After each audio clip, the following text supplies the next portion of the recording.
Hello, beloved. Pastor Wendy Howlett here with Blessed Family Covenant Church in the city of Inglewood, California, with another midweek Bible session. Last week, because of the 4th of July celebration, we weren't here, but we are going to pick up and continue. We have been looking at the name of God, Yahweh. We've talked about how his name came to be known like that, his personal name, Yahweh. And then last time we were together, we looked at the 7 things. We looked at the things that God likes, and then we looked at the things that God hates, which we find in Proverbs 6.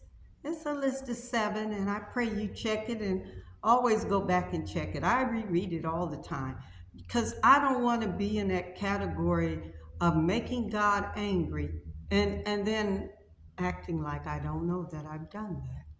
So I encourage you to read that as many times as you need to make sure you just keep a check on your own life. We don't read the Word of God to find other people. We read the Word of God to find ourselves.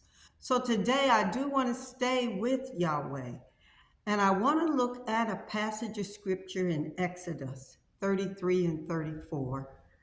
And in this passage, we will see how Yahweh reveals now, we know what he hates. Now he reveals his character to Moses.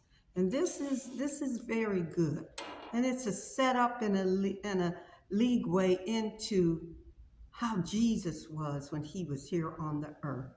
So before we do that, we're going to go to this great big God that we serve, that loves us and knows us.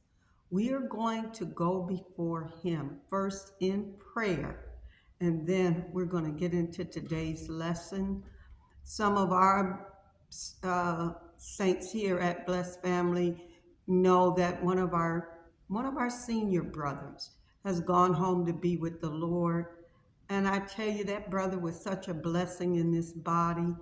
I'm so glad that I spoke to him and had the chance to know in his heart, he was settled.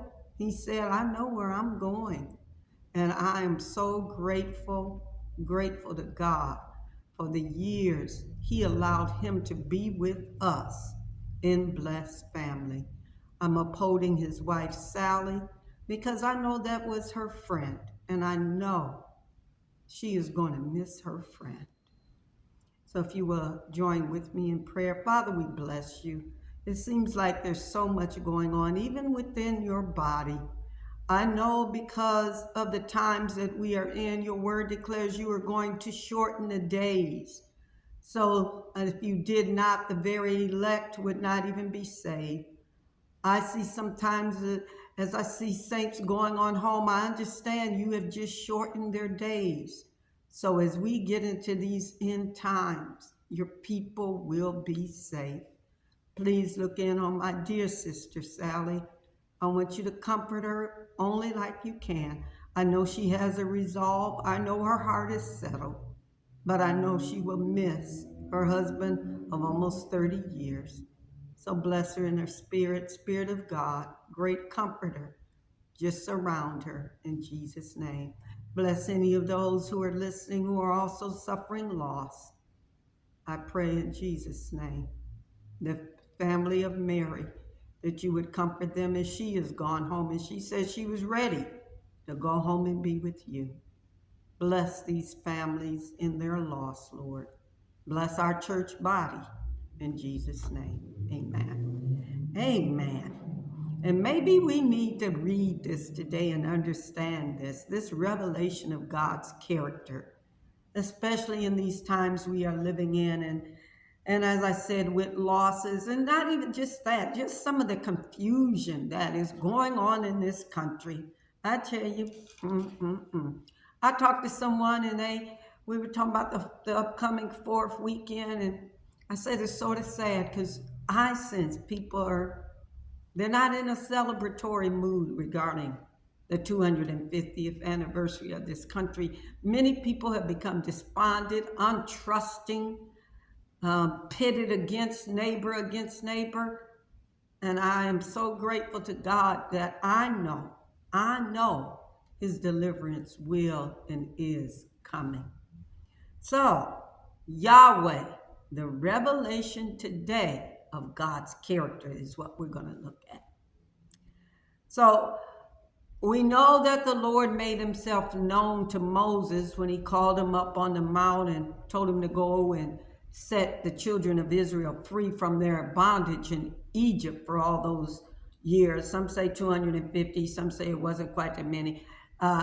Being a slave, knowing that my ancestors were enslaved in this country, I don't care if it was 50 years, that's a long time not to have your freedom.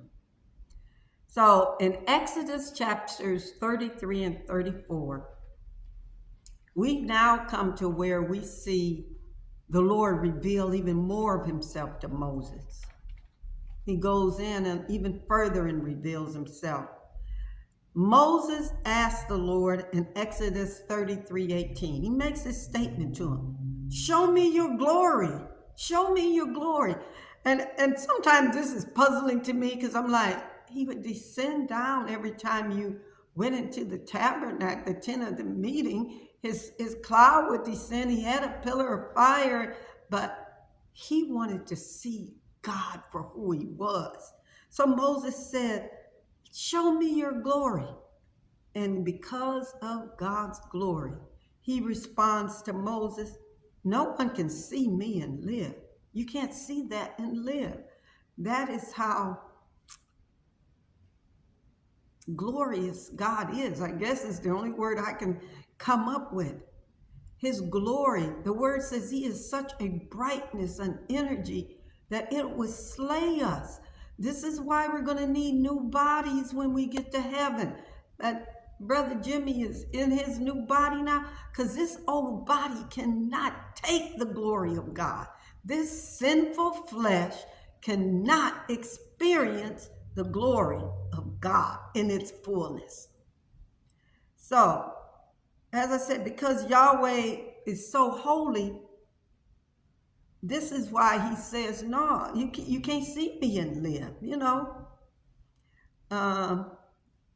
When we think about the Lord's holiness, a lot of times we think to ourselves that, you know, holiness means, oh, you never do nothing wrong, which with God, that is true.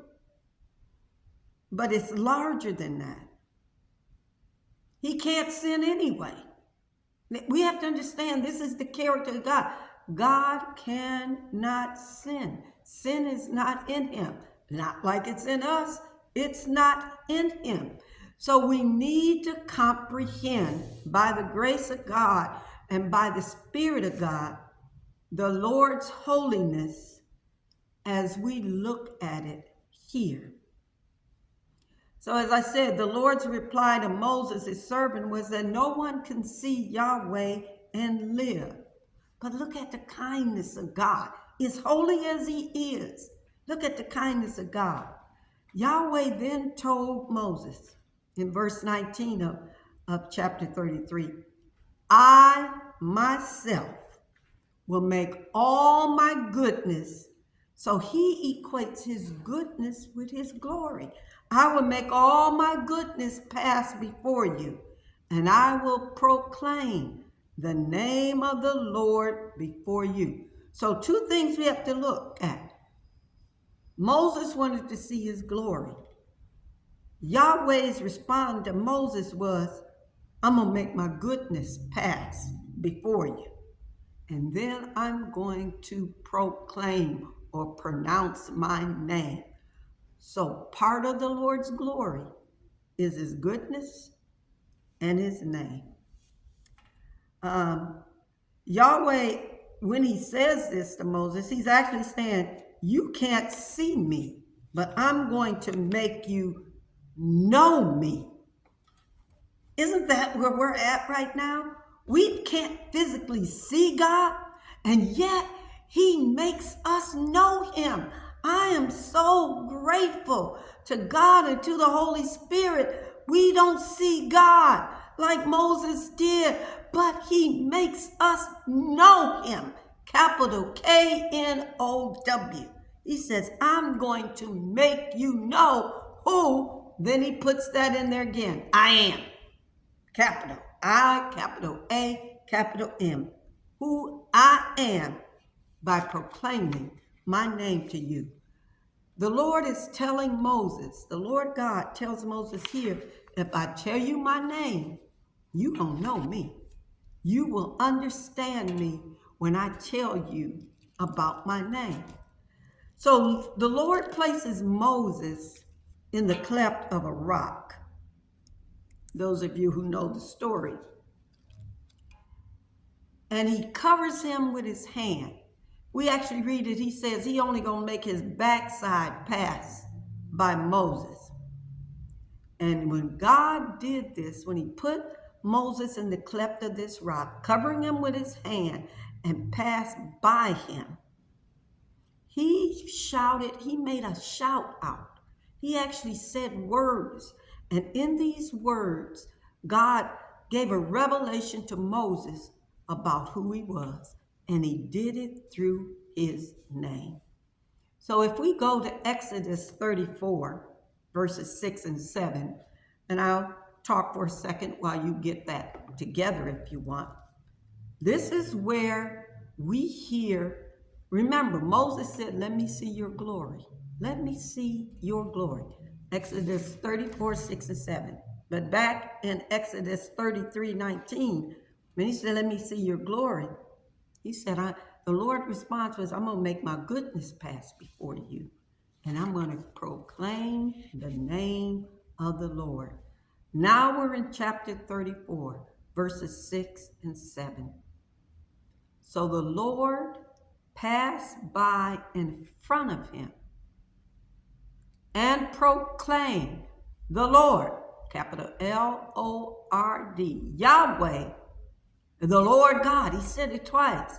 Yahweh El. So El, you know, is God. So before it was the Lord, Yahweh. The Lord God, Yahweh El. That's what he first thing he did. I am the Lord God. That double name. I am the Lord God. Yahweh El. I am the Lord God. And I know you're like, but just say Lord. Why are you saying Yahweh?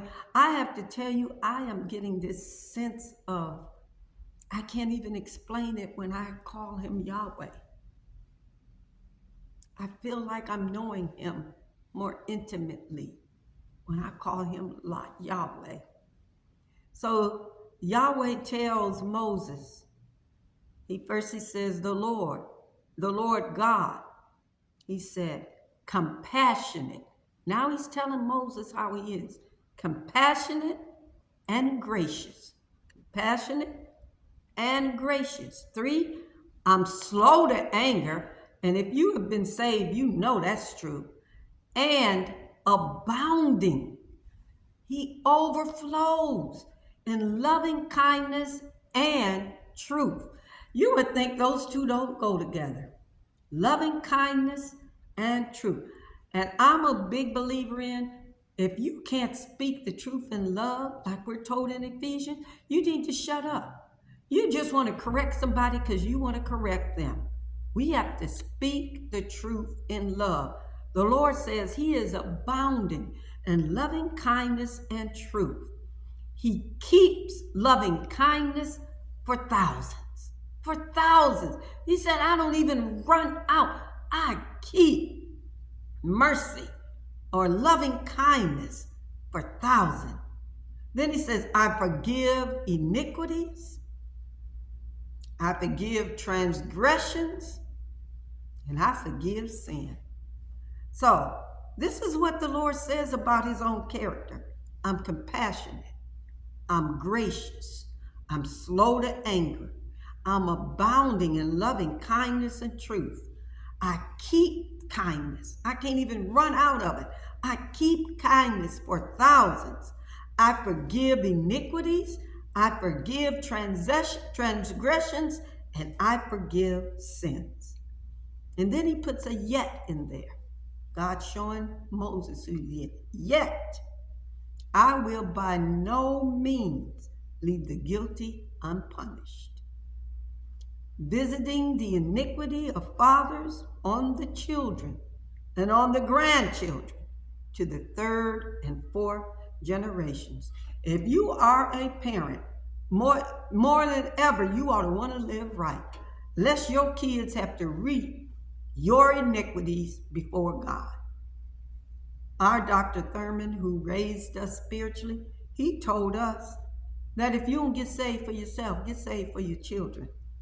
Because God says here, he will not leave the guilty unpunished.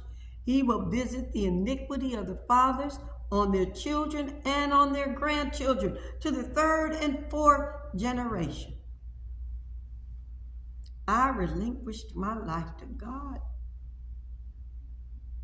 for my children, for my grandchildren, and now for my great-grandchildren. When I did it, when I gave my life to the Lord, I was running from sin.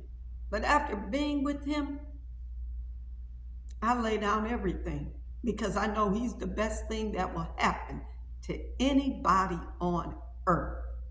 Anyone.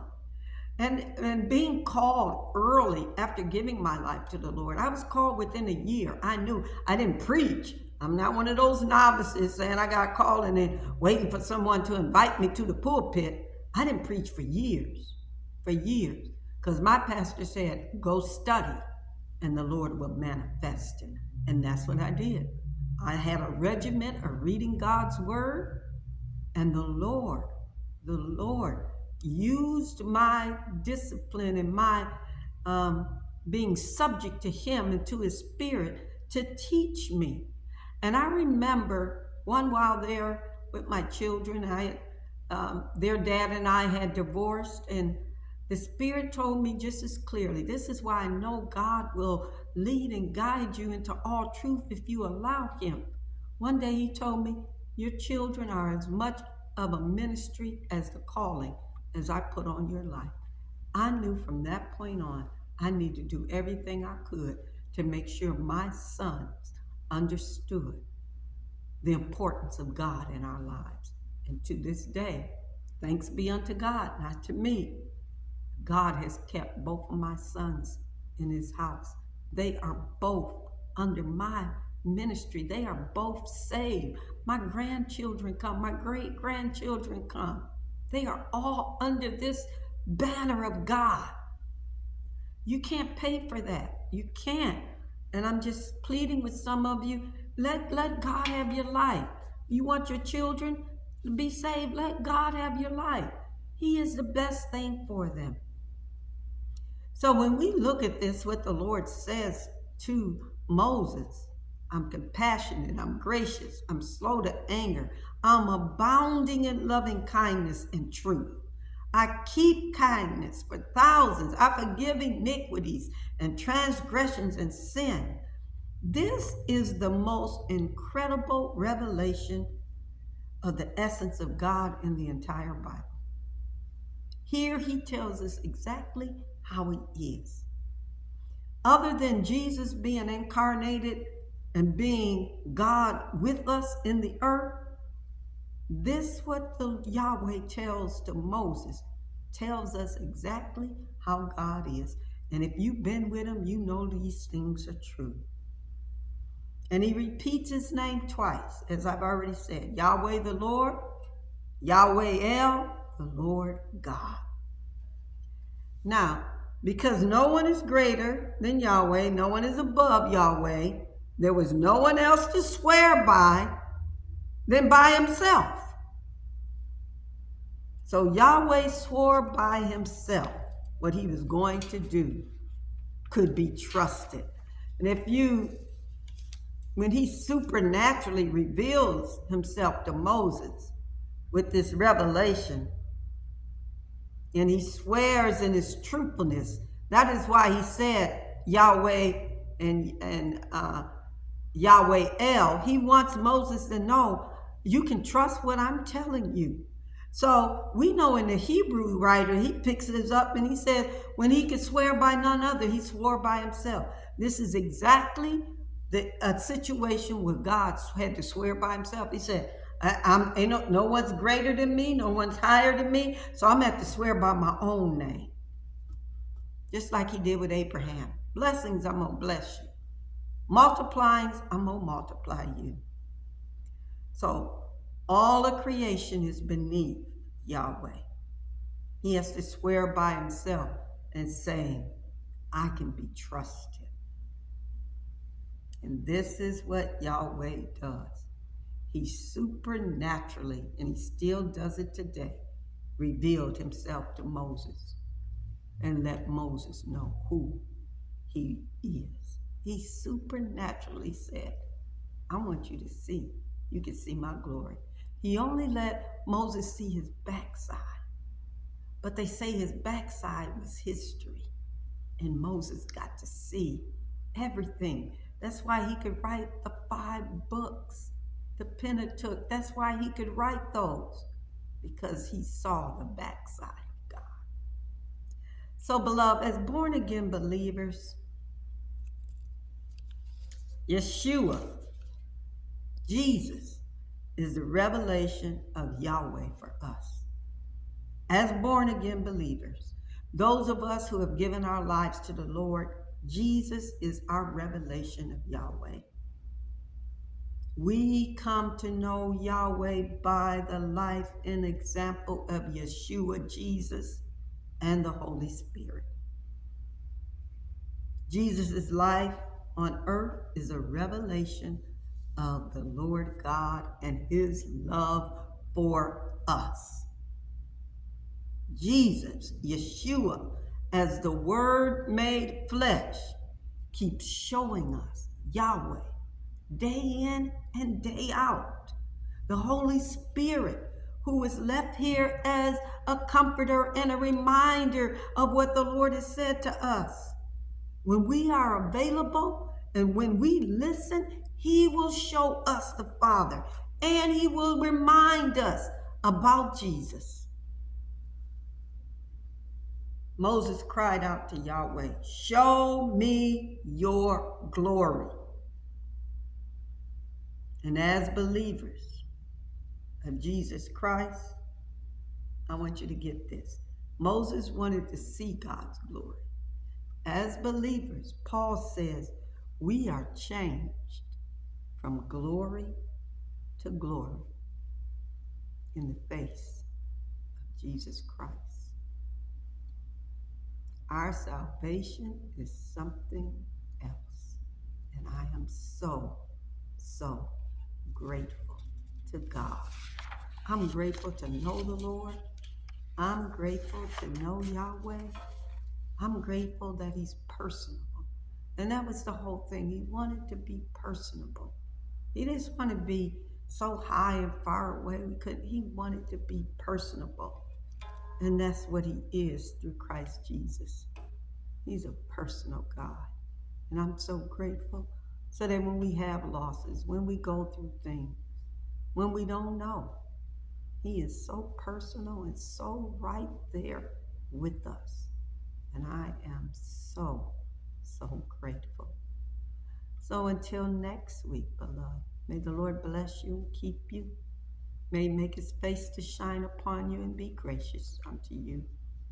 May he lift up his countenance and give you his divine peace. I ask that you would keep me in prayer. I'm having a minor surgery tomorrow. But I trust God, my Savior, the one who never fails. I love you, beloved. Peace and blessings.